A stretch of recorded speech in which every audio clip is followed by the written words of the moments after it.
Good afternoon, everyone. Today, my fellow researcher, Richpana Bhattacharya, and I are going to throw some light on the gender inequality, but in India. But more specifically, we're going to talk about our state, Assam, to highlight different aspects that shape up the women's status in there. Now, the reality of gender inequality in India is very complex and diversified because it's present in many ways, many fields and many classes. Today we're mainly going to cover the following topics, that's literacy, female work participation rate / unemployment, violence against women and missing children, to demonstrate gender inequality, and then we will summarize with some analysis on the stats that we'll be discussing throughout the course of this presentation. But before we start, what exactly does gender inequality mean to you guys? Do we have any answer before I move on to the new slide? Next slide.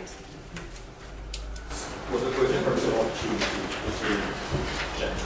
Correct. Okay. Well, public domain defines gender inequality as unequal treatment or perceptions of individuals based on their gender.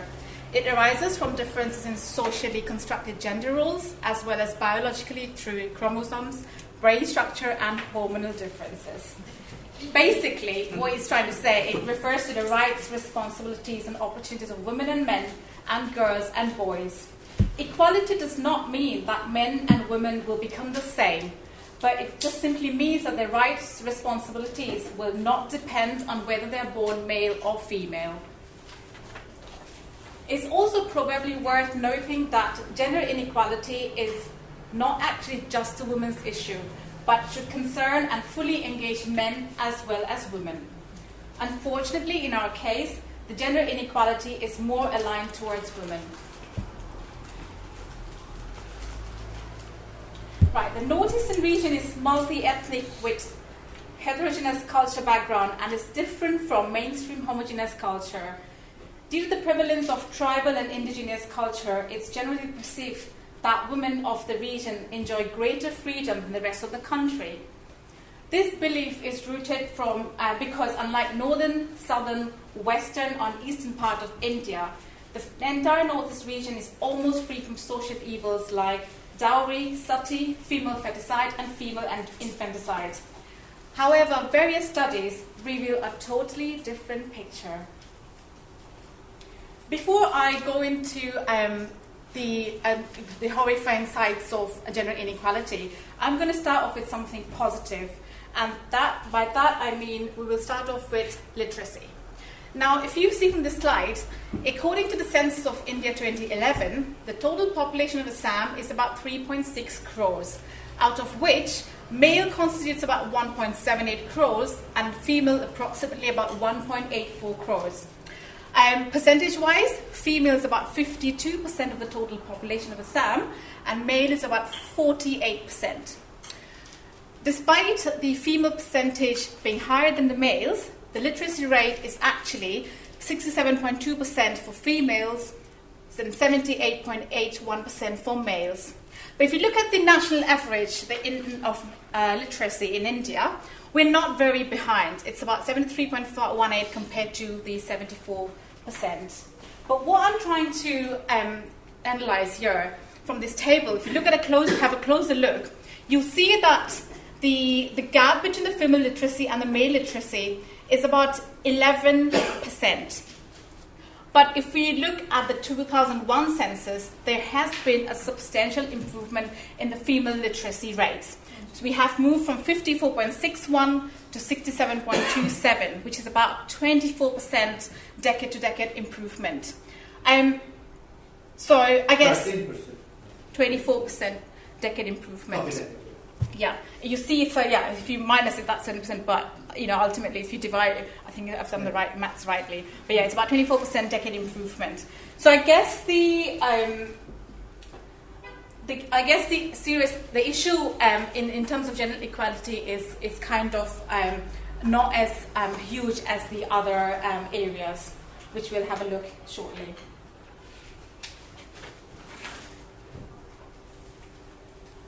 employment, and we're going to talk about female work participation rate, which is another indicator of women's status in the society. Now, from this slide, it's we've noted that Assam ranks 21 amongst the 35 states and the Union Territories of India with respect to female work participation rate. We're not the worst, but we're also not the best. We're kind of in the middle. If you see, the total workers in Assam is about 11.9 million, and the female figure is quite sad because only about 29% of the total work population in Assam. If we look at the table here, you will note that the female work participation rate in rural areas is 23.7%, compared to the males, which is 53.1%, which is about half of what the male work participation rate is. But if we look at the urban areas, which is the figures are pretty poor in the urban areas because the female population, the work participation rate is only about 15% compared to the 57% of the male work participation rate. So in general, obviously, except in the primary sector, the reason for a higher percentage in the rural areas is probably because of the tea industry, which generates a lot of job opportunities for women in the casual labour sector or temporary, or employed as temporary or permanent labour. And that's the only reason, probably, is why we have a slightly better figure in the rural areas than in urban areas. Following on, if we look at the national average, in India, the female work participation rate is, again, for rural areas about 30%, because as we all know, India is an agricultural economy. I think the progress comes from the agricultural side. And the urban areas is half of it, which is 15.4%. And for males, it's almost 53 to 53.8 in the urban areas. So if I go back, you'll see that the figures for the males and the females in rural and urban areas in Assam are very similar to the ones in India. So that's about half, and this is hovering around 53 to 56%. 53 to 53. So it's very similar with the national figure. So coming back to Uncle's point, what exactly do you think? What are the reasons behind low female work participation rate?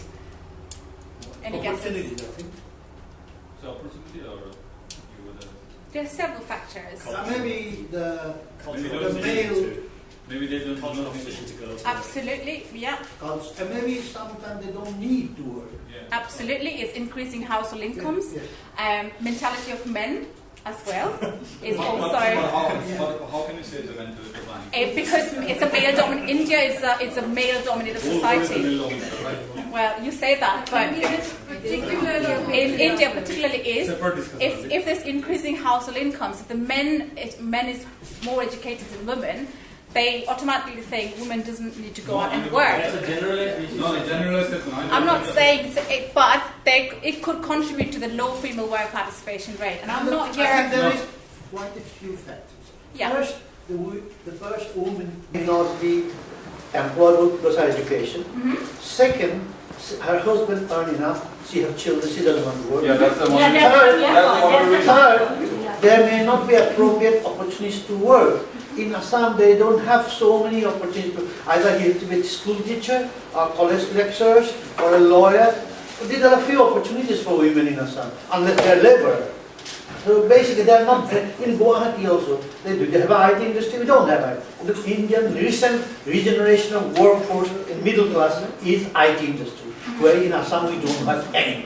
From papers, various researchers have done a lot of studies, and upon research, it has been established. It may not be applicable in towns, cities like Guwahati, but it has been noted that women in Assam are still shackled to traditions, customs, superstitious beliefs. Might sound very weird, but it is true. Conservatism, again, there's dowry system, early marriage, widowhood are still a strong part of women in Indian society in general, and Assam in particular. They remain suppressed by their husbands, in-laws, spend most of their time in household chores, and remain economically dependent throughout life and viewed as inferior in the male-dominated society. I'm not saying this. This is a research that was conducted by various researchers, and this is what has been noted.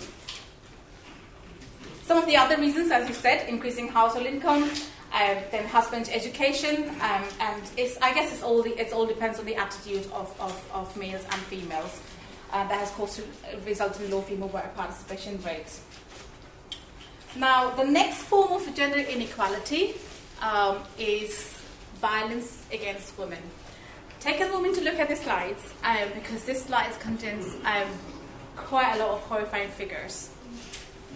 Now, against the backdrop of unabated violence against women in various parts of the country, there has been a spurt in the number of crimes against females in Congress-ruled Assam over the last decade.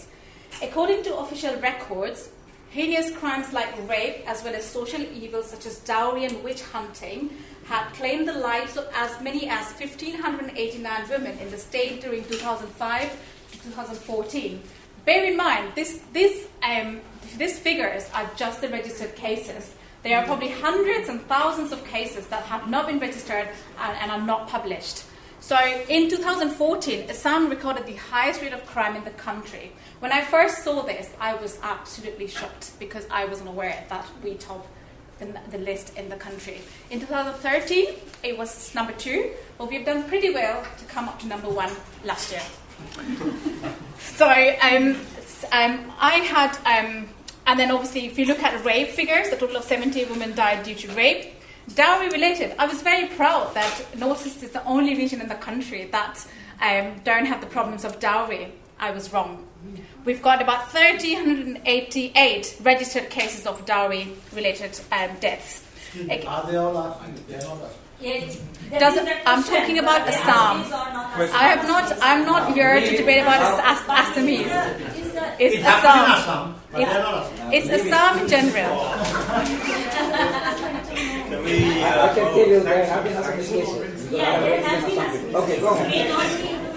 And if you look at the people who have been arrested for such heinous crimes, there were 47,298 people who were arrested, but only about 44,000 of them have been charge-sheeted.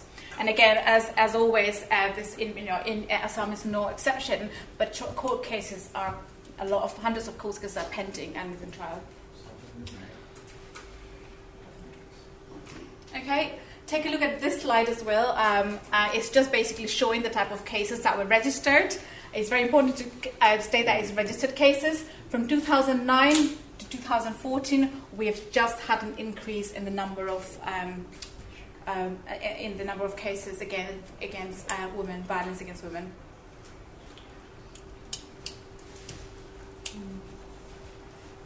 Just a question. Yes. How many women just go missing? In Assam, it has been reported, the NDTV reported that every day, approximately 10 to 11 people, Assamese, 10 to 11 females in Assam they go missing. And I'll come to the table later as to how many have been traced and how many have been untraced. But I can't say on a per day basis. What I will be going through the presentation is I'll show you a table for in a particular year and how many has been traced and how many have not been traced. But on a day-to-day basis, it has been estimated about 10 women. I can't say Assamese women, but 10 women go missing every day in Assam. Can I just interject? Just to say, the numbers have increased as we see from 2009, 10 and 14.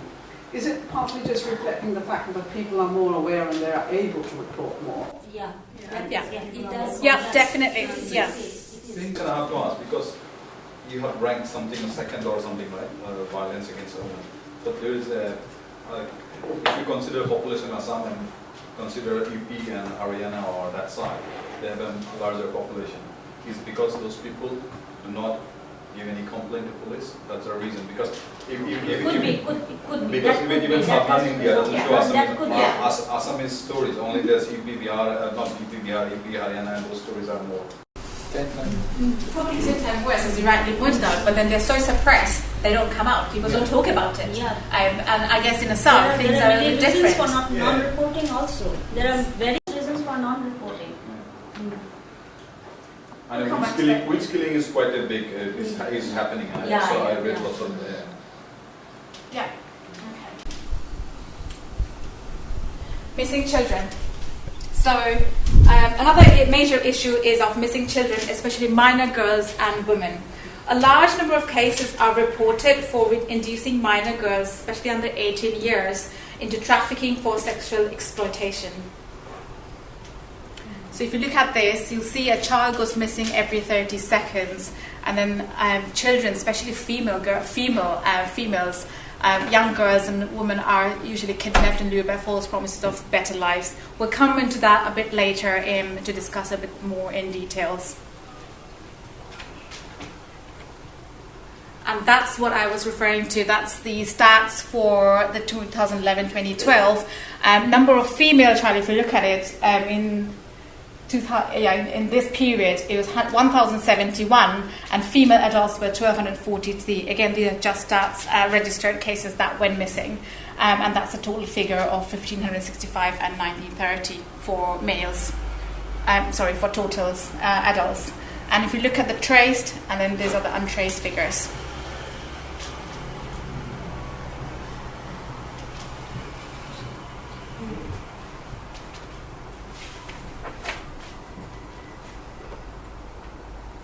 What is human trafficking? It's just a definition that I thought might be worth putting, but it's basically, all it means is it has been identified as the business of human beings for the purpose of begging, prostitution, or forced labor. Trafficking of young girls, quite rampant in Assam. Now, the human trafficking has been recognized as a serious problem all over the world. Again, the number of traffic victims in Assam, as well as in India, is not exactly known because it's an illegal activity. Most common trafficking route or the destination from Assam is Siliguri, Chennai, Goa, Mumbai, Haryana, Punjab, Bihar, and Delhi. The Indo-Bhutan border districts like Buxa, Chirang, Kokrachhar, Mongoldoy, Udalguri, and Barak Valley districts are most prone for immoral trafficking, including Char areas. From this area, certain communities like Boro, Nepali, Adivasi, Rabha, Rajbangshis are most vulnerable for trafficking. Let's now have a look at how trafficking operates. So, what happens is placement agencies, they deal with the traffickers. Then traffickers then get paid about 50 to 60 pounds per girl from these placement agencies to go up to their parents who are probably living below the poverty line, and they paid about one-time payment of 2,500 rupees, which is about 25 pounds, correct. And these parents, then they sell their children to these traffickers, who will then go back to the placement agencies. And then what these placement agencies will do is they'll sell the children to affluent households or for bonded labor. It's just an example, just to kind of give you an idea as to how trafficking operates. Now let's have a look at the statewide registered cases of human trafficking. I've put some states in India for you to have a look. But if you look at Assam, from 2010 to 2012, there has been a substantial increase. Well, 103, then 165. But again, these are registered cases only, so we cannot really place reliance on these figures. But what we will be looking at is the conviction rate of Assam, which is 1%. I'll come back to that to discuss more details a bit later.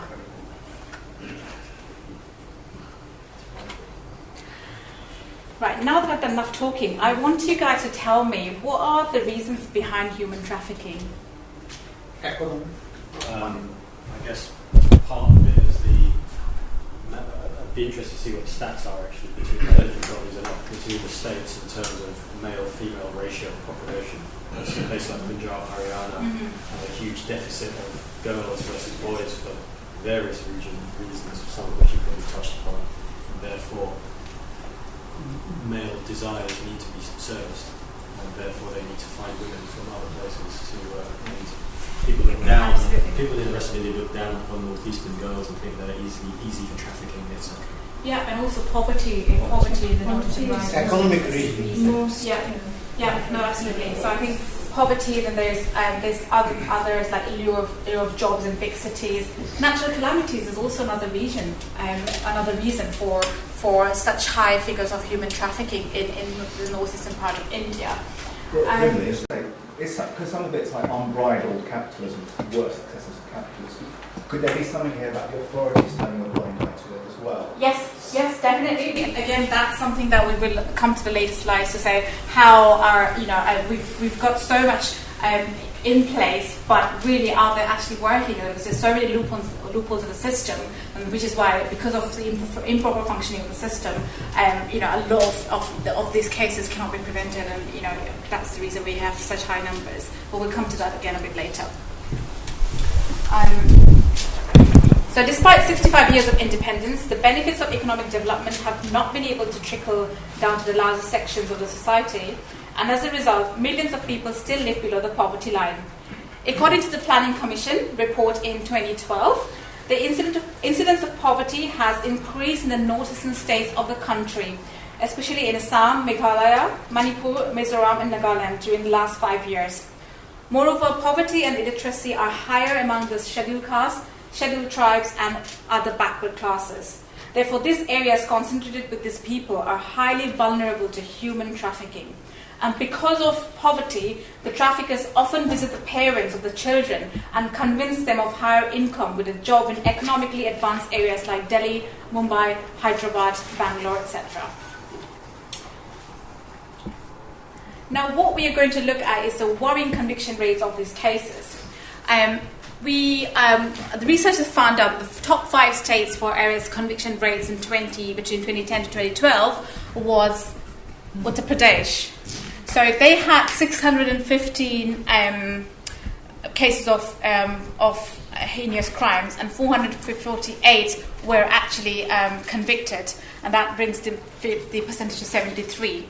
Then we have Tamil Nadu, Karnataka, Kerala, and Delhi as the top other 4 states for the best conviction rate in India. Again, worst 5 states for areas conviction rate in 2010 to 2012. It looks like Assam is at the bottom with only 1% out of the 501 cases registered, only 6 were convicted. So that brings the figure to 1%. Maharashtra on 7, Gujarat 18, Orissa 10, and Goa 6%.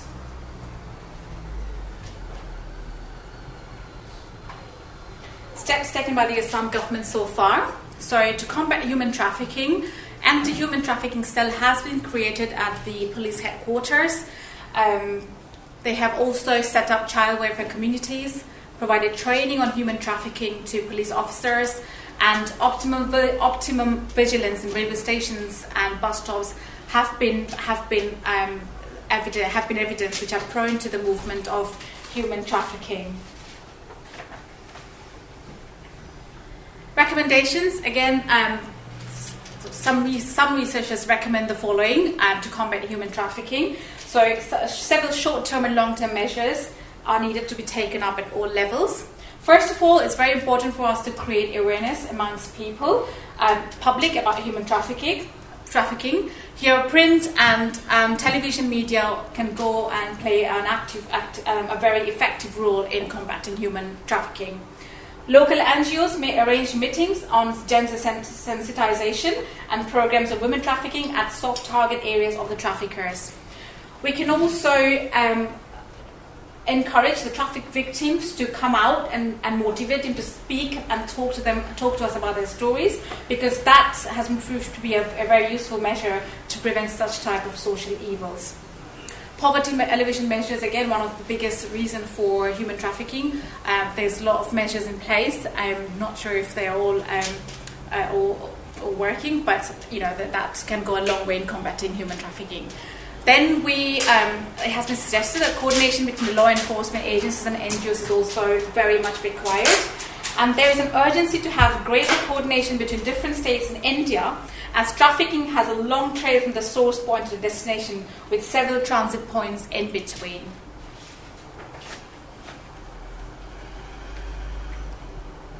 Now that we've looked at all the stats of literacy female worker participation rate, violence against women and missing children.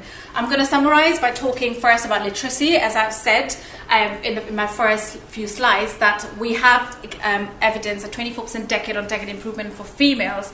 And if it continues with the way it's going at the moment, we will only have about 1.5 differential literacy rates between genders. From that, we can conclude that it's a key driver of, it's not actually a key driver of gender inequality in modern India, especially in Assam. Employment, again, we are not that bad. We are also not that great, but we are below mid-table in terms of female worker participation in the labour market. As I've talked about this earlier in my previous slides, that the national average is almost the same for Assam as well. So some of the ways that we can bridge this gap is by increasing labour market flexibility, which could lead to the creation of more formal sector jobs, allowing more women to be employed in the formal sector. Again, it's very important that we invest on infrastructure and address any other constraints to job creation, which could enable more women to enter the labour force. Last but not least, higher social spending is very much required, including investments in education, which can lead to higher female labour force participation. Violence against women, we've already spoken about some of the recommendations that some of the researchers have put forward, but there's a few others that was noted. A few of them are holding anti-trafficking festivals in rural areas, creating a registry of anti-trafficking individuals, train prosecutors on post-conviction activities, etc.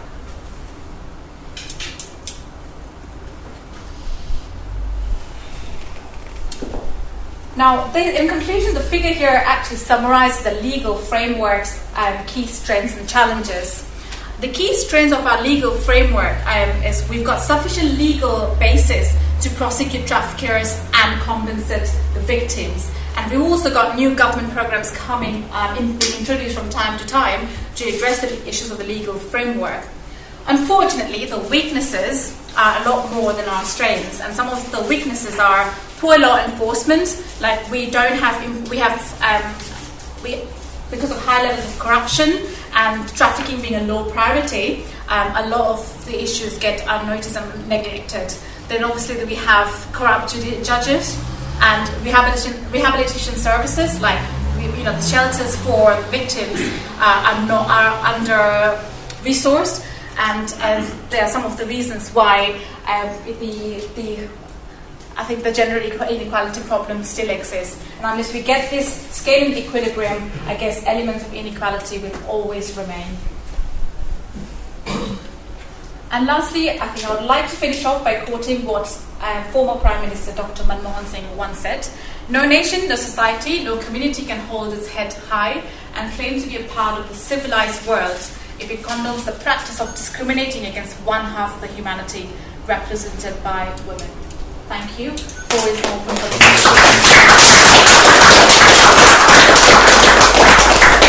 Thank you very much, Neera Bokatul will read out what Amit Soma has prepared for. Yeah.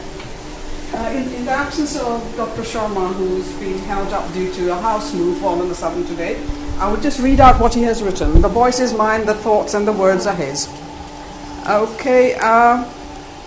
It starts with saying gender equality is not a woman's issue, but should concern and fully engage men as well as women.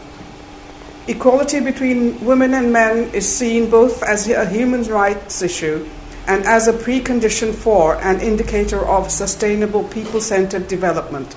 This is the definition from the United Nations Women's Watch, OASG. So the topic is crucial to everybody who has a social conscience. It is not a problem unique to emerging economies, though there is a significant improvement during the recent years. Women still earn less than men all throughout the Western world. In the UK, women earn 10% less than men, like for like. UK has the 6th largest male-female pay gap in the EU. Women earned an average of 16.4% less than men in the European Union in 2013. considering the BRIC, Brazil, Russia, India, China economies, it is revealed that India ranks lowest on the gender parity, which includes pay parity. It is evident in both earnings, for example, in IT and low-earning laborers. It is good to know that progress has been made, but however, the progress is small. The ratio of female literacy to male literacy rate for the 15 to 24 years increased from 0.67 in 1991 to 0.80 in 2001. Rituparna and Rimli's presentation includes important statistics showing how females in Assam fare in comparison to males. The presentation needs to be applauded for its rich statistical content. This is Dr. Sharma, would like to point out that though female infanticide is not seen as a problem in Assam, dowry-related violent crimes against women in Assam is on the increase, but the criminal conviction for the crimes such as them have not increased. Human trafficking is on the increase. Every 8 minutes, 8 humans are trafficked in India, and 75% of these are females. There's a slide here which was not included. I'll just read out a few figures for you. 46% of the traffickers are known to the victims. There are over 14 million slaves in India today.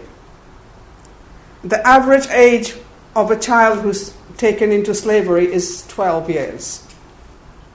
And I think what is important is that, as Rimli had said before, one child goes missing in India every 8 minutes. In Assam, one of the most important is the breakdown of the rural economy and reforms and poor output of small holdings and erosion by the Brahmaputra and so on.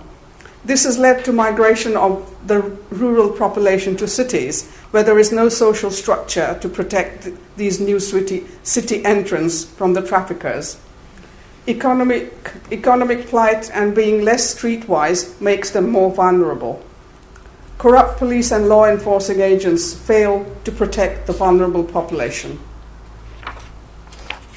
There's a quotation from Slum Dogs. Where there are slums, there will be slum dogs who never become millionaires but get trapped and remain as slum dogs. Rituparna and Rimli deserve credit in bringing it for discussion, and Dr. Borkakoti for organizing the forum today to discuss this important topic. These are the words of Dr. Amit Sharma. Thank you very much. Can I start the discussion by asking you a question? I was just thinking about the human trafficking issue. All the things that you said can be done, but isn't it important also to educate the parents or the people who actually sell their children, to tell them that the rosy picture that they're being told is absolutely not true? Absolutely. Education in the rural communities, I think, is also very important. You said it in your education is very important. Awareness also. Generating awareness. It's not that the government is not doing anything. There are actually track child portal all over India, including Northeast India. But in Northeast India, what is happening? The track child portal is hit by poor infrastructure. There are no computers, and track child portal is a portal between the police. Only the police can actually register the cases, and the NGOs that are working on children, they can actually report. It is mainly a communication between the police and police. But recently, on 23rd of June 2015, Menaka Gandhi has launched another portal. It is called Khoya Paya portal. Khoya Paya portal, where anybody, means if I see something suspicious, a child is sitting or I can actually upload, the information that I have seen along with the child's photo into it, so that I can actually take the child and go to the police station that I have found the child and I have uploaded his information or her information. So that is one of the points to be added into it. Are they tracking that website right now? How many people are actually looking at the website? For that, again, awareness generation, everybody has to know, means for that, it has to be like, published through media, radio, local radios, and in local languages where the people can actually understand. Yeah. Brief to us. I would like to say something not on this child trafficking. Some of these issues are global issues. Gender equality at my workplace, out of 40 members of staff, there are 4 women, so that's prevalent globally. That is true. But there are some problems that are unique to Assam, which I've seen, which I think are horrific. You go to the tea gardens, the women who plant the tea, you know what they make to drink? A toxic mix of tea brew with lots of salt. That was introduced during the British Raj. Apparently that keeps them energized and it stops them losing too much salt in hot weather. So these are things that we can control. And you see the laborers and how they work, the women laborers. Okay, so these are problems unique to Assam that we can address. Yeah. Also, I think what's really striking is the fact that the kind of areas, the vulnerable areas, regions in Assam that you're pointing out, coincide with conflict zones. So I think we need to also understand that there's a complete breakdown of rule of law in these areas that have been mired by protracted conflict. And wherever there's conflict, the first to get affected are the most vulnerable, that are women and children. And that pushes them into poverty. They're displaced and it pushes them into poverty, and then there's the whole vicious cycle. So unless we address those questions, which we were also discussing in the first presentation, I think, I think on a more positive note, I noted in one of the slides, the statistic shows that the gender population in India, male versus female, the ratio is quite healthy, as opposed to the other In Assam it is there. In Assam. In Assam, it's healthy, but what is happening, as I think you pointed out, that since the sex ratio is skewed in some of the states, of like Haryana and Punjab, they have the worst statistics, worst skewed, especially the child sex ratio. So they have the boys who grow up as adults do not find a girl to marry. For that, what is happening? The girls from these displaced areas, the poor and living in poverty, they are taken actually to marry, termed as a bought-up bahu. It is now actually recognized as a normal practice. Yeah, and married to a number of men in the family. Number of men in the young girls. It is married to a number of men. Brothers. Number of men in the family, and that girl is vehemently exploited. You can read a book on the story of unborn Kamla. It's just £2, written by K.K. Burma. It shows the horrific story of how Kamla was actually taken as a bought-up bohu. Then she was actually sexually assaulted by her father-in-law, then by her brother-in-laws. Then she was, when she was pregnant, when this after she what is called means after you go for sonography, when it was found that ultrasound, it was found that she is having a baby girl. She was thrown out of the house. She was forced to abort, then she was ultimately thrown out of the house. That girl is from a border in Nepal, where her father used to work as a carpenter. So that is one story, and there are millions of stories. Yeah, Southern India keeps showing all these stories. Southern India keeps showing. It's not a benchmark. So that is, though it is accepted as a normal practice in those states, but the girls get lured from our region. Yes. And another factor, worst factor, related to trafficking is that young girls are on more demand in the brothels rather than young women above 20. Below 15 years of old girls are in more demand because there is a perception that if they have sex with that young girl, they were less prone to HIV. Any other questions? All right, thank you very much.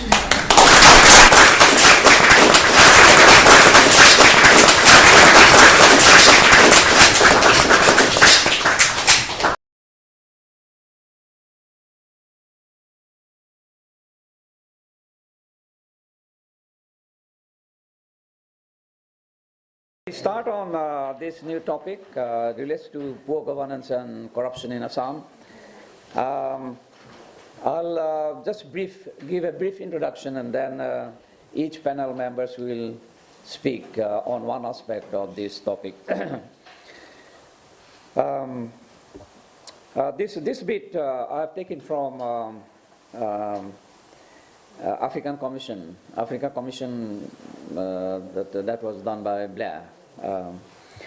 Good governance will imply how efficiently the state departments or institutions are run, how efficiently the public services like education, healthcare are delivered, to what extent the police succeed in maintaining law and order, and how efficiently planned social and economic projects are completed. So if they are going well, then it is good governance. One of the prime reasons why Assam has been lagging behind the rest of India is poor governance and lack of transparency, which is a euphemism for blatant corruption. Now, good governance is a necessary condition for rapid economic and social development. The Commission for Africa, established by Blair government, produced a report on the problems of Africa. They pointed out that good governance has three important components. So I'll briefly talk about these three important components. First is capacity building, second is accountability, and third is transparency. Capacity building involves having professional, dedicated, and honest staff to deliver health, education, and other services, to collect and manage data, and to debate and develop policy. Accountability is fundamental to the legitimacy of a state and to the freedom of human rights of its people. Governments must answer to all their people, including the poorest and the most vulnerable, and not just the elites and particular groups or tribes. Persons who take the responsibility and run government must be accountable to the people at all levels, local, provincial, and central. Transparency is a valid component of governance. Openness about policies and decisions makes it easier to hold governments to account for their actions. It makes it more likely that existing resources and capacity will be better used and corrupt practices will be weeded out. Those are the discussions that was carried out by the Commission for Africa, and these are very relevant to all countries, and particularly for Assam, because it was specifically addressed for Africa, who has in many countries very corrupt governments. So let us take up a few cases of poor governance in Assam in terms of these characteristics of good governance. May I request Javed to take this up, please? Give a few issues. Thank you, Uncle Baba. And good afternoon, conference. Well, as Dr. Brokapati has already mentioned, there are three factors or components, as it's called: the capacity building, accountability, and transparency. I'll just give a few examples. And these are quite shocking, actually, very shocking figures that we've been helped by Uncle to extract from the. And I think these are all online figures that we got hold of. To start off with, central funds, for the 5-year plans. Most of the plans, those implemented, but could not be utilized, and the unutilized funds have been returned to the center. So during the period from 2001-2002 fiscal year to 2012 and 2013, the total allocation under the 5-year plan was rupees 56,548 crores, out of which rupees 13,093 crores has remained unutilized. Please note that a crore is 10 million, so 10 lakh is 1 million. So that is 23% of the resources were not used. That unused resources work out to be a staggering 1.3 billion pounds. That's a huge sum of money, obviously, and people of Assam are or have been let down by this. In March 2015, Shantanu Basu, he's the principal accountant general of Assam, he made a statement. He said that the budget surrender and undrawn amounts pointed to the ineffective scheme monitoring and evaluation. So being a special category state, Assam receives a substantial amount of grants, but most of the money remained unspent. In the year 2011 to 2012 alone, Assam had an unspent balance amounting to more than 25% of the total appropriation, that is the total money allocated. Different departments have been pointed out, and although Assam is hit by floods every year, the Water Resources Department failed to use these funds allocated to it during the 10 years from 2002, 2003 to 2011 and 2012. The failure to utilize funds was to the tune of 38% to 60%. Similarly, funds had to be surrendered in key sectors like social security, urban development, roads and bridges, power, healthcare, etc. This inefficient governance has seriously affected economic development, obviously. The Accountant General also revealed that power shortage, this is very interesting. The power shortage was compounded by 26% transmission and distribution loss. And this is the highest in the world. So this means the 26% of the total output of, for example, electricity has been stolen. So no doubt, there are obviously very, very skilled people out there to steal electricity out from the total output. Fundamentally, the lack of capacity building, which is one of the three components of good governance, it is responsible for this failure to utilize the central funds with the dubious distinction of achieving the lowest utilization rate by the government of Assam. The CAG report, this is the Comptroller and Auditor General of India, have always been critical about this. These reports are freely available online. In the latest report, the CAG detects glaring anomalies in implementation of various schemes by the State Irrigation Department. And let me quote something here. It says that not a single major or medium project was completed within the stipulated period. The project remained incomplete for 33 to 38 years since inception of these projects. Without completing the outgoing schemes, the minor irrigation schemes, which is MIS, were taken up without financial sanction from the Ministry of Water Resources of the central government.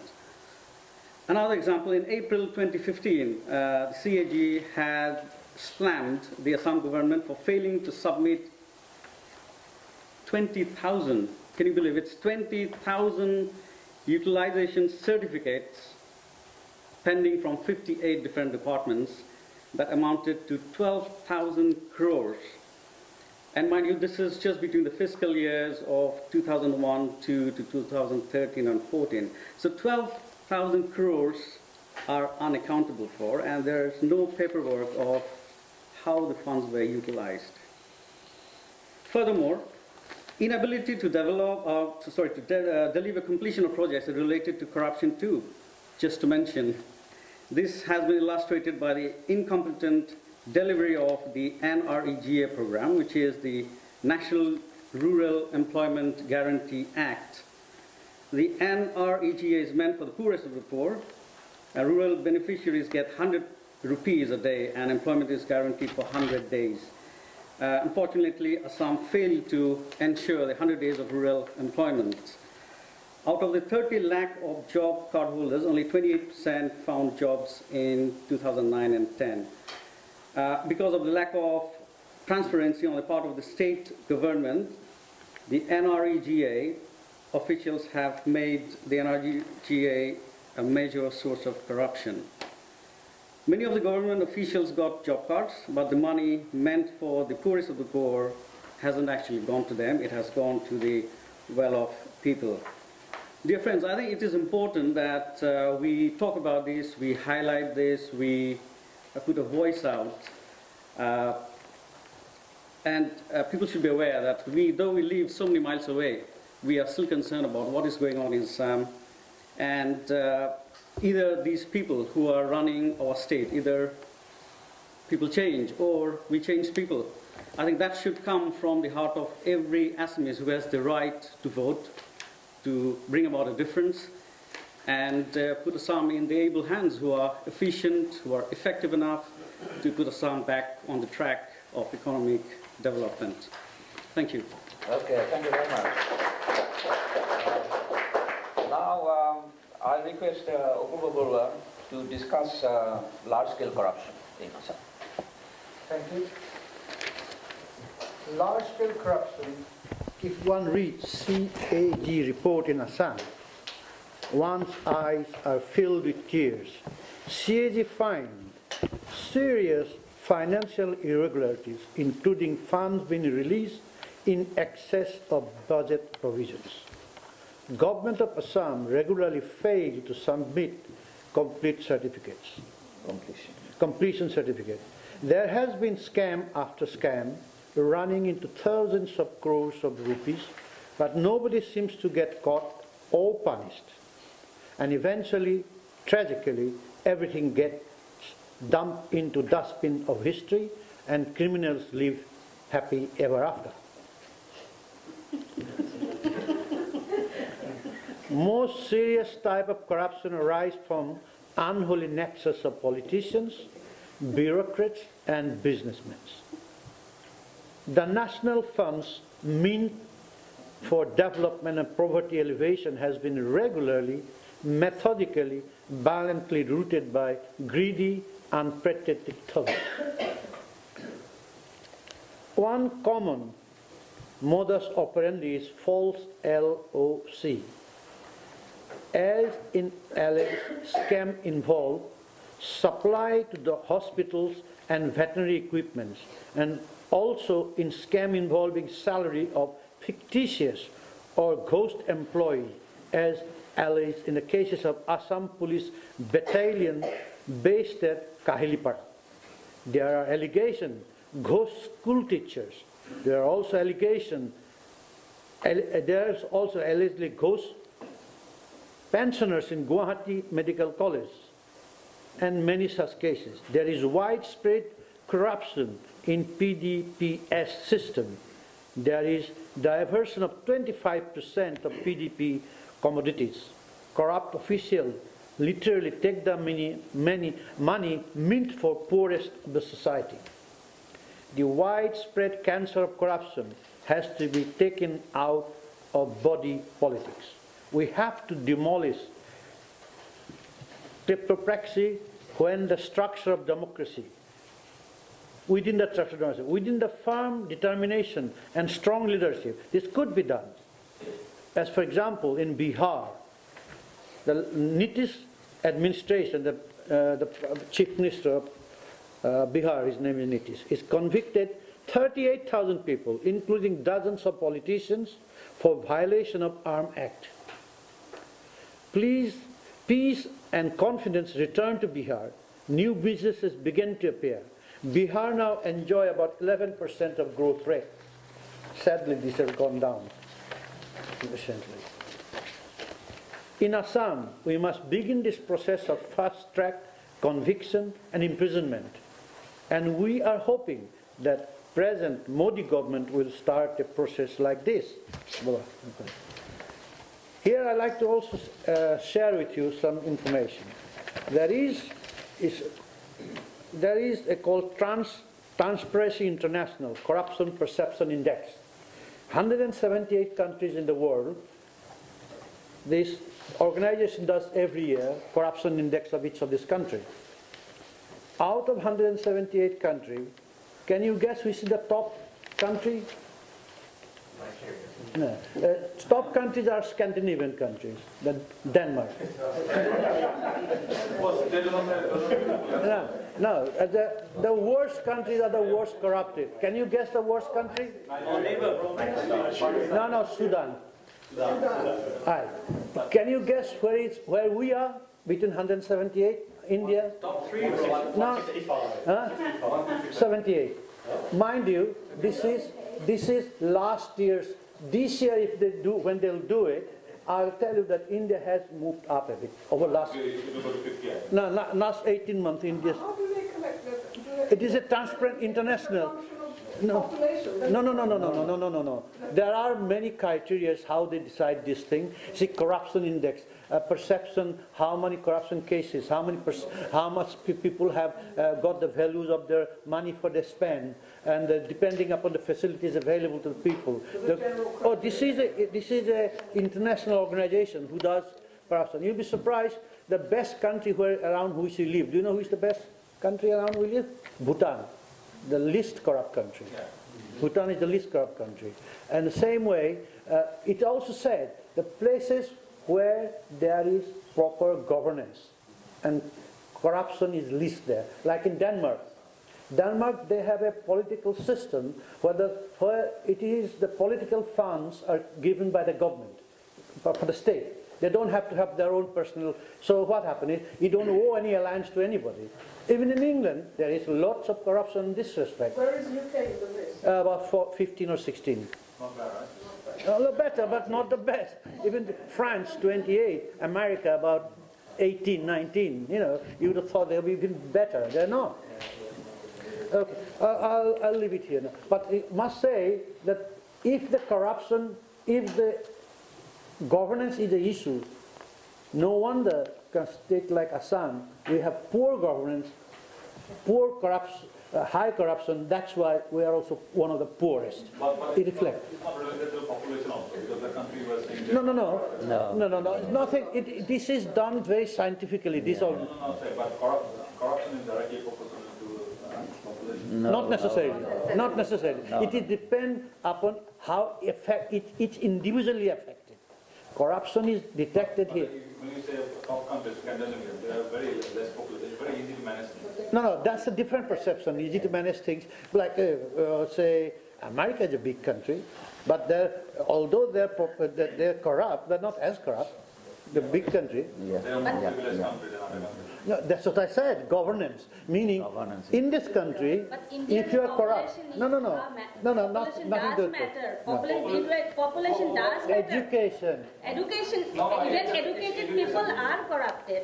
Educated people are most corrupted people are. No. Education corrupt. I'm not talking education means education going to. Manoj, can I stop that? We haven't finished that, okay? We haven't finished that. We'll discuss this, okay? We'll come back to that. Whether large countries are necessarily corrupt or not, okay? We'll come back. Now, I want Dinesh Kakuti to present something, because a lot of politicians go to Assam, prime ministers, and also ministers in Assam, say a lot of things. Now, what I'd like to call, these are sort of bombastic promises. They don't mean anything. They get only headlines in Assam Tribune, but nothing happens. So I'll request Dinesh Kakuti to present a case here. Thank you. Promise. Thousands and thousands of promise comes and goes. Nothing has materialized so far. The politicians, MP or MLA, are coming to the people with all the promises they can muster off. And they elected, they forget what they say, but they concentrate on their own family, themselves, and their future, not for the country. So I just want to read out a few things that Dr. Kakuti has suggested, maybe interested to all of us. Basic promises. You may say this general inefficiency because of the stupidity of the politicians. Politicians from Delhi or from Dispur often deliver speeches by promising the world to people of the Assam. And the people's expectation has raised. There are newspapers, headlines. Unfortunately, use promises or expressions do not get translated into the reality. Let us now take up just one example, and it is the Look East policy, that is LEP. When India launches the Look East policy 22 years ago, in 1991, it was exciting news for all of us. But the issue of geographical proximity of the Northeast region, facilitating physical connectivity to Southeast Asia, did not loom large until Myanmar, that is old Burma, in 1997 became a full member of ASEAN, Association of Southeast Asian Nations. Indian policy realized the importance of the physical connectivity and initiated a few bilateral and multilateral projects. With the launching of the Look West policy by Thailand in 1997, there has been a significant growth of bilateral trade between India and Thailand. The LAP and LWP policies are symbolic. Still, after 22 years, we do not have necessary infrastructure built through the Northeast to make LAP a reality. Only after India ascended car rally from Guwahati in 2004, Thailand raised the potent potentiality of the physical connectivity geographically facilitated by the Northeast. This has led to the visit of Assam by a Thai delegation in 2007, and the group identified agro-businesses, food processing, energy, transport, tourism areas for investment. Nothing much that's happened since then. For the Northeast, crucial issues are the following. First, the completion of the road and railway infrastructure connecting the Northeast and Southeast Asia is vital for any realistic boost from LAP to the Northeast India. India is supposed to spend 15,000 crores for this purpose, and we do not know whether some progress has been made. Second, inflow of the foreign direct investment from the southeast to Assam and the other states is conditional upon creating a proper economic environment, both in terms of adequate and provisions of the infrastructure and the prevalence of the law and order. Third, even if we succeed in building the infrastructure that is capable of carrying millions of tons of cargo,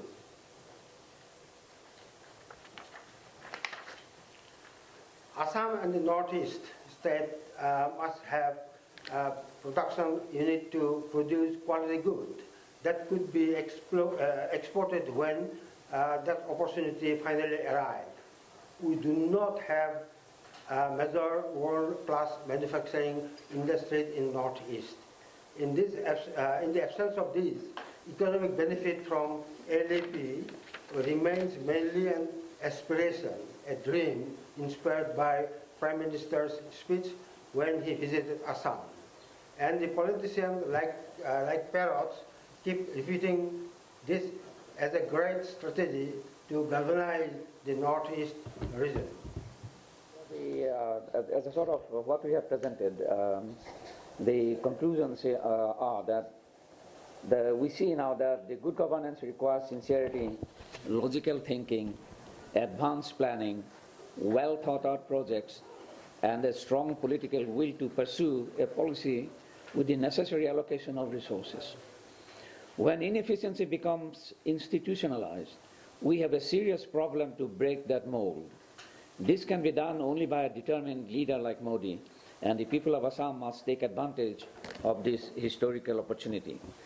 Now I open up this for questions. Yeah. It seems a lot of there's been a lot of allusion to the fact that there is a large population which in a way contributes to corruption. Yeah. If any, I mean, I would really not agree with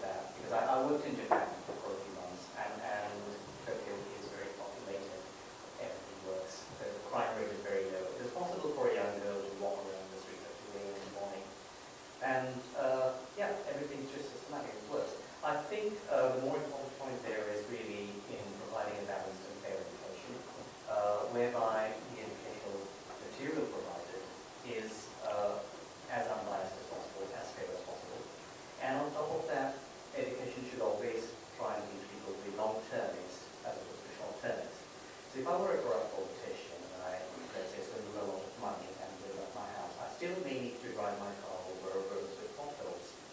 And I still will probably make enemies, and it's a matter of who's more powerful. I will get shot on one day if you don't have to say. That sort of short-termism doesn't lead anyone anywhere, and my game is in everyone else's game, and the other way around.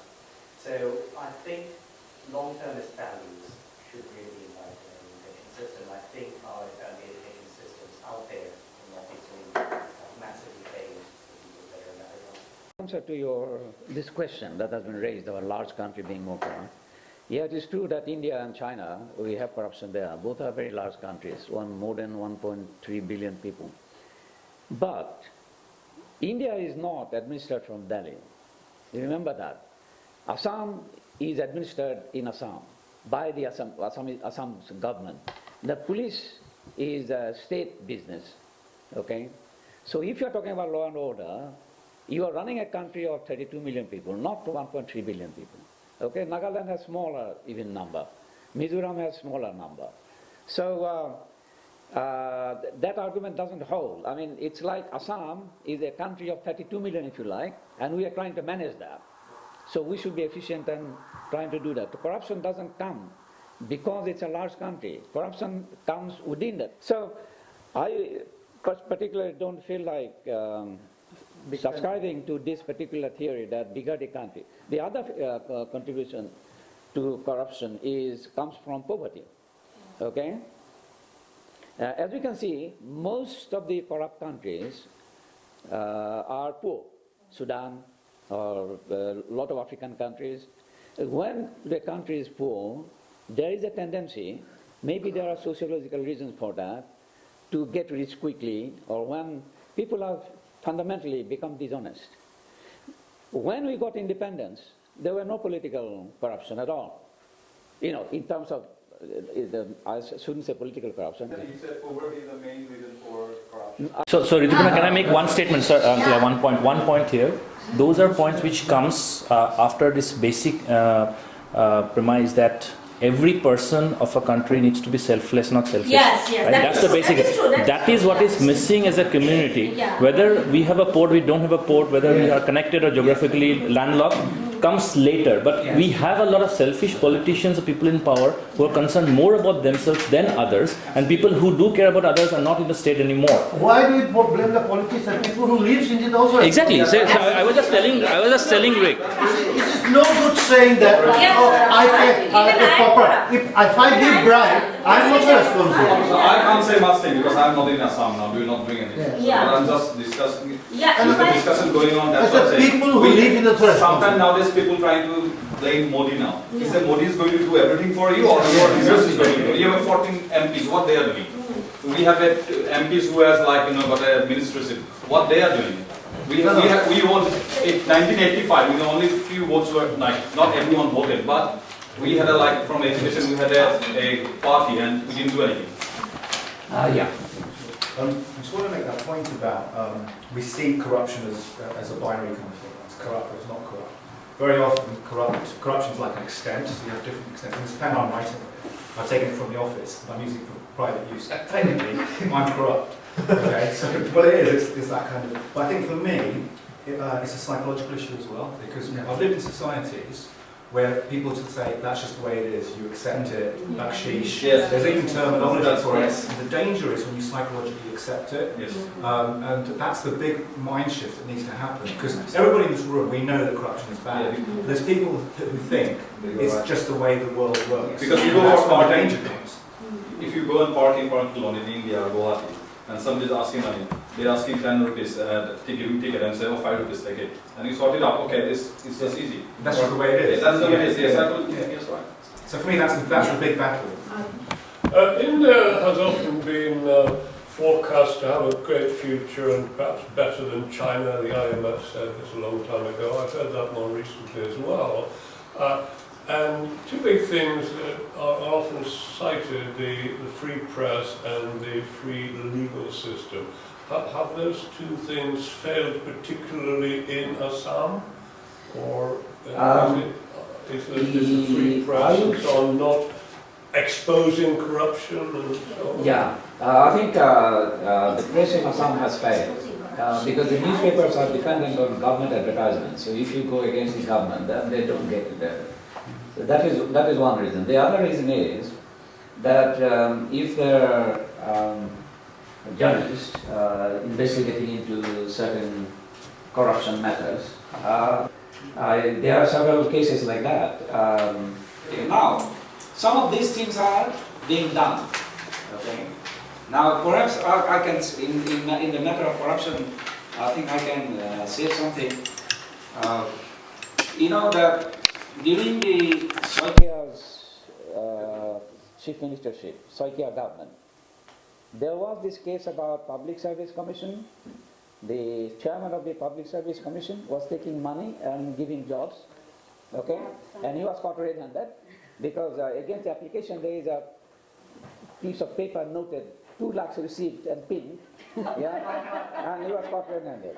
Now nothing happened. He was arrested, but they never, as far as I know, I think it was 60 lakhs. Something like that, yeah. And he had all the details. Now, that was about 15 years back, 20 years back, I remember. So, yeah. But last week, another thing has happened similar. This time, it's somebody who was appointed as chairman by Tarun Gogoi, and it is all in the papers, I can say this now, that it is alleged that this man has given jobs to minister's sons. Now, this is a big case going on, and I am referring to this case in terms of NGOs. They are picking up this case and going to the High Court. So there is some kind of movement against corruption now in Assam. So that's a good sign, actually. I like that. So can I ask you one question? What we have discussed so far is a discussion. As AFGB, is there any actionable steps that we can take? Maybe go and meet the ministry, some officials, and express our displeasure on this and what kind of wrong, something like that. So that is more important. We should do something about it. This kind of discussions about corruption happens in every living room as well. Okay, yeah, I'll come to that. I'll come to that. One question. Can I just bring in a slightly happier note in all this, my own experience. I think Mr. Dasya mentioned GNDA. So most of you who don't know what GNDA is, Guwahati Municipal Development Corporation. Now, I had a very happy engagement with GNDA, living overseas here, but they had commissioned me, I think some of you know, they had commissioned me to make 2 enormous big Assamese japis in stained glass. That was a GMDA project. But one thing was very, very clear. Right at my first meeting, I said, no corruption. Not a penny of bribe, by the way, for my case. And I want every penny I have quoted for, I must take it. And I can tell you, I got every penny. Excellent. Right? You could not. But on a slightly dated one, when I returned to the flat that same year, I discovered that my electrics wasn't working. I switched off. And I had paid 15 months extra, tariff in advance, so that they don't switch me off. Yet they did. So I went to the office and I said, hey, you've got to come out straight and switch me on, by the way. I've got a car ready for you, I'll take you. I brought him to my flat. The guy came along, he just connected 2 pieces of wire, and that light came on, And then he came up to the flat and he said, I need a little something for a cup of tea, Staff money kind of poison, I guess. Staff money. I said, are you thirsty? I'll make you a cup of tea. Finally, he did have a cup of tea, but he didn't get a single paisa. Okay. So that is the kind of citizens we need. The question of why these people are asking money. Yeah, because they do not get the money. Yeah. Police station, police people take money. Why take the money? Because they have to run the... We have agreed that there is a problem. Now, let us discuss what we should do, as Ritu has pointed out. What can we do for this? Well, another issue was this, the dam, right, in Ponpuri, that was supposed to be go on, didn't go, lots of protests going on. But what is the actual point that should not go? Because I think when you do a dam, you do a feasibility study, that report should be, that will there will be an earthquake study, there will be environmental study, there will be a wildlife sanctuary studies. Everything is done in this country also, it's also done in India also. India requires more documentation than UK. But after having those information, why that thing didn't go? Still some people, activists are trying to say this should not go on. But still, nobody have an answer still now, right?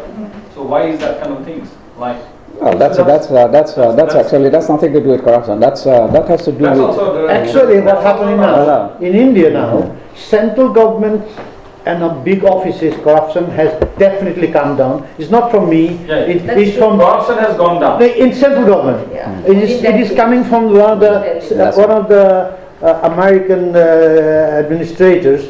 He said, Holland his name is, he said that definitely corruption in the central government has come down, because he said, I have dealing with the companies and this thing going there, because of new government have put some mechanism in places where the top administrators, top administrators and ministers, and this is definitely not as corrupt, not corrupt, this present government. Also central government salary has gone up, so people are earning the money. But if I have money, why do I'm not corrupt over here? Like, I don't take any bribe, because I have enough money to run my house. I need more money. And the loopholes in the infrastructure, they should be plugged actually. No, as you have pointed out, the corruption has come down in the center because of good governance. Yes, good governance. So that is the point we keep emphasizing. Good governance in Assam or in Bihar, and in Bihar also, because of good governance, corruption has come down. So if we have good governance, our corruption should come down. But that is not really saying anything like the policy. Good governance is required. Good governance and accountability. Who will guarantee good governance? Okay, who will guarantee good governance? It is through the election process. Okay, it is through the election process. I think the Indian democracy is in the process of learning. So I think it will. India should be India. That's the great thing. Yeah, we should not even compare. No, we should not compare. America is totally different society, and we have a we have not come to that. So we shouldn't compare. We shouldn't compare. Different people, different culture. We should develop from our own indigeneity. So, Uncle, going forward, what plans have we got now? I mean, I don't have any plans for this, but if we have some, I think the two things. One is encourage more NGOs to go after these corrupt people and create noise, as it were. The NGOs are already there. There are a few NGOs. That is one thing. Second, encourage the necessary authorities, like we have Vigilance Commissioner. The Vigilance Commissioner has been empowered by the Chief Minister, by the way. So, but they have, I think, the people of about 50 people, they are understaffed. So we should say that Vigilance Office should be, they should have more resources to go after corrupt people. And then I think now they allow that's kind of information without saying who you are, that's information. I think that they are allowing that as well. Online, So these are the things that's going on. But as a kind of policy, I don't know what policy one can advocate, apart from saying that civil societies could be created. There are actually one or two, like Krishak Mukti Sangram. That is one. They are fighting corruption all the time, but they are only exposing corruption, not fighting as such. They are exposing corruption. But how to fight going corruption? on for years and years and years. But no solution. So many scams, hundreds of scams. They just discuss in the television, that's it. Have you heard of the zero rupee note? Have you heard of the zero rupee note? It's something that's taken off in India, whereby when people give a bribe, it's actually a fake note. That's right. It's 0 rupee, so no one's got his face on it. I read about it. This is happening in Delhi. That's right. They're British. That's right. So you have things that They have a house in Delhi, they have a house in London. might take off. It might take off. That's a good idea. I think it started in Delhi. And Anna Hazare was actually, while he was on his agitation, there was that the circulation of 1,000 rupees notes should be actually stopped. that has actually broadened the level of corruption. If you have 10 rupees or 15 rupees, 1,000 rupees, people take small bundles. Making it difficult, that's no problem. They will just turn it into gold. That's that won't stop it. They just turn it into gold. Okay, I think we will draw it's 4:15 now. Thank you very much for coming, and I think Sanjay Sigdar will now propose a vote of thanks. Right, I'd like to close off another successful conference with a vote of thanks. First of all, I would like to thank all the participants involved. Smitina Soikia and Rick Das. Excellent presentation on the crisis of ethnic identity and why it's kind of outdated and potential solutions in future. I would also like to thank Wimli Das and Ritupona Bhattacharjee for the work in highlighting why we shouldn't be complacent in Assam with regards to gender inequality. I'd also like to thank, in absentia, Amit Sharma for his piece, which was ably read by Neera Borkakoti. Lastly, I'd like to thank the participants involved in the panel discussion with their unique take on corruption. Dinesh Kakati, Borua, Javed Chowdhury, and Jitan Borkakoti. I'd also like to thank, he's on the phone currently, Ruturaj Sharma for his coverage of the event.